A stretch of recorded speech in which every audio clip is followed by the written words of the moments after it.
Shri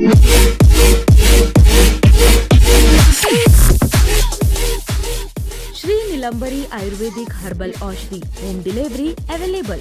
mobile number 8970555324। आदिवासी colony first पक्षी Rajpura नेलरपाला post हुनरसूर लल्लोक 581105 जिला मैसूर कर्नाटका।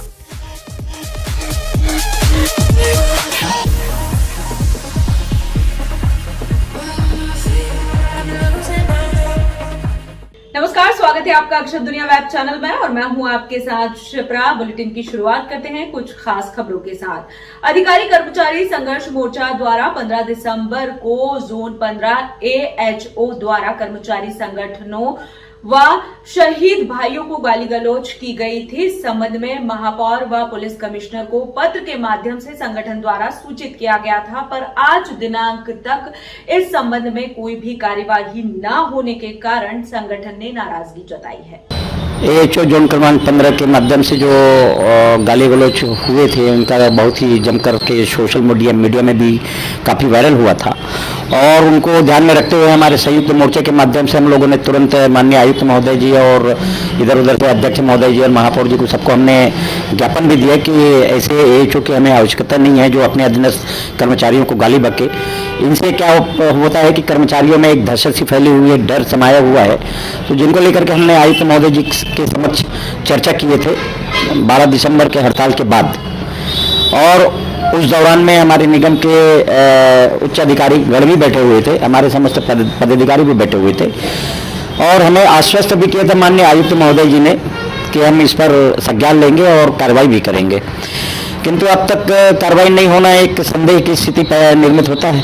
बिल्कुल हम यहाँ पर कह सकते हैं अतिशयोक्ति नहीं होगी कि बिल्कुल दबाव तो है और दबाव के ही कारण से अब तक कार्रवाई नहीं होना।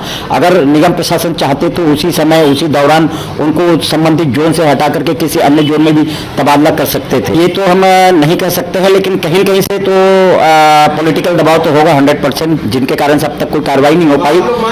और अभी हम जब पत्र दिए थे माननीय आयुक्त महोदय जी को तो उन्होंने आश्वस्त किया है कि हम कार्रवाई करेंगे, लेकिन आज दिनांक तक कोई कार्रवाई नहीं हुई तो हमारे संयुक्त मोर्चा के माध्यम से पुनः स्मरण पत्र दे रहे हैं और इस स्मरण पत्र में भी अगर कार्रवाई नहीं होती तो फिर हम उसके लिए फिर दूसरे तरीके से रास्ता अपनाएंगे। अब क्या करें, अब हमने पत्र भी लगा दिया उनको, लेकिन अब कोई कार्रवाई नहीं कर रहा है। वो तो बचाने की कोशिश हो रही है और हमारा कोई छोटा कर्मचारी किसी को गाली बक दे तो उसको नौकरियों से हटा देते हैं। इतना बड़ा प्रकरण है, उसको कोई संज्ञान में नहीं ले रहे, तो आपके चैनल के माध्यम से गुजारिश करते हैं कि उनके ऊपर कार्रवाई होना चाहिए। महापौर ने उस दिन इंटरव्यू के माध्यम से बताया था कि मैं उस पर कार्रवाई करूंगी, क्यों कार्रवाई नहीं की जा रही? कहीं ना कहीं महापौर की भी मिली भगत है क्या? हाँ, हो सकता है, बिल्कुल हो सकता है। नेतागिरी का बल मिला है उनको, पहले वो उन्होंने नेतागिरी करी और उसके बाद हमें यही होता है निगम में, जो अच्छी नेतागिरी करता है दबाने वाली करता है। नेतागिरी का मतलब थोड़ा सा बताएंगे, नेतागिरी का मतलब क्या है? बस नेतागिरी का मतलब ये है कि लोग फायदा उठाते हैं, उससे सीटों पे बैठ जाते हैं जाके। किस टाइप की उसने नेतागिरी करी? कर्मचारियों को इकट्ठा किया, इकट्ठा करने के बाद कर्मचारियों को सबको अपने फेवर में लिया और उसके बाद वो HO बन गए। नहीं तो फिर HO बनने के बाद में ये बताइए कि आज वो उनको गाली बकना सबके सामने वीडियो तो वायरल हो। अब आप देखो, गालियां बकना मतलब ये एक तो कानूनी जुर्म है, कर्मचारियों को गाली बकना अच्छी बात नहीं है भाई। उनसे आप प्यार मोहब्बत से बात कर लो, जो अधिकारी लेवल की बात होती है उस हिसाब से कर लो, लेकिन गाली आप लोग क्या चाहते हो? हम लोग तो ये चाहते हैं कि क्या चाहता है? हमारा संगठन ये चाहता है कि इंसाफ मिले और उनको भी मिले और हमारे संयुक्त मोर्चे को भी मिले। और वहीं वन मेले में बॉलीवुड अभिनेत्री रवीना टंडन भी पहुंची। वन मेले में मानसरोवर ग्लोबल यूनिवर्सिटी द्वारा कई रंगारंग कार्यक्रम भी प्रस्तुत किए गए।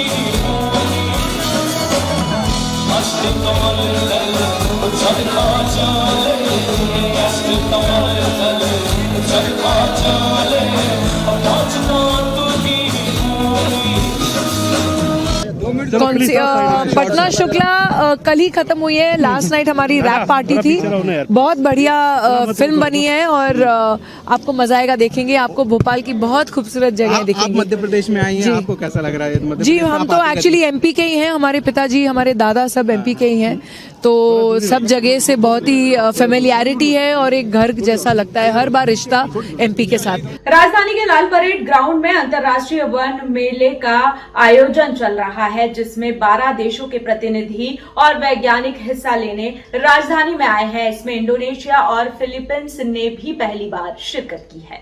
हाँ, हमारा नाम हरीश शर्मा है। हम हरिद्वार से आए हुए हैं, लक्ष्मण झूला ऋषिकेश। हाँ, स्टॉल हम लगाए हुए हैं। हमारा पूजा पाठ का सामान है, रुद्राक्ष माला, चंदन, तुलसी, स्फटिक, क्रिस्टल, श्रीयंत्र वगैरह।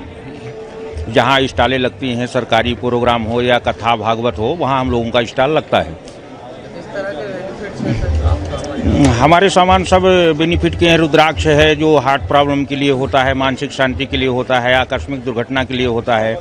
श्रीयंत्र है स्फटिक का, जो कि घर में रखने से वास्तु दोष निवारण के लिए होता है। लक्ष्मी प्राप्ति के लिए, बिजनेस कारोबार करते हैं, सफलता नहीं मिलती, उसके लिए घर में रखते हैं। मकान बनाते हैं, वास्तु दोष रहता है, जिसके कारण अनेकों प्रकार के घर में समस्याएं बनी रहती हैं, उसको दूर करने के लिए श्रीयंत्र आदमी पूजा के स्थान में रखता है। त्रिकुट की फार्मेसी है, हमारे यहाँ बहुत सारी मर्जों की दवाई दी जाती है।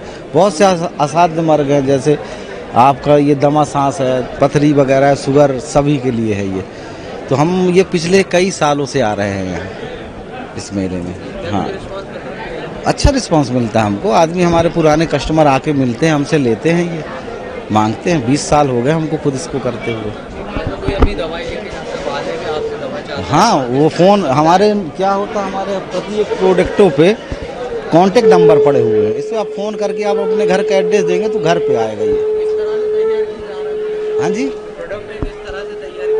ये फुल आयुर्वेदिक रहती है, आयुर्वेदिक पद्धति से। जैसे कोई जड़ी बूटियों को पका के बनता है ये तेल। कुछ चीज़ अर्क निकाला जाता है, पाताल तोड़ विधि से निकाला जाता है। कुछ चूरन जो कूट के पीस के वैसे बनाए जाते हैं।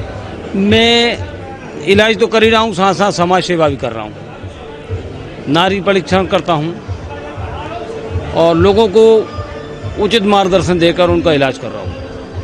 और मैं खुद जंगलों से जड़ी बूटी कलेक्ट करता हूँ और कुछ बाज़ार से भी लेकर अच्छी से अच्छी दवाई बनाने की कोशिश करता हूँ और लोगों को फ़ायदा मिलता है। जैसे मेरे पास पथरी की दवाई है, गारंटी लेना मना है, लेकिन वो दवाई बहुत अच्छी है, पथरी निकल जाती है। और भोपाल के आर्च बिशप डॉक्टर एएस दुर्रई राज शुक्रवार को अरेरा कॉलोनी स्थित पास्टरल सेंटर में क्रिसमस त्योहार को लेकर मीडिया से चर्चा की। और दया ही वह माध्यम है जिससे शांति और समृद्धि का मार्ग प्रशस्त होता है। क्रिसमस शांति और सद्भाव के संचार का शुभ संदेश देता है, जो पूरी मानवता को एकता, प्रेम और भाईचारे का संदेश देते हुए एक सूत्र में पिरोता है। क्योंकि यह त्योहार वैश्विक है।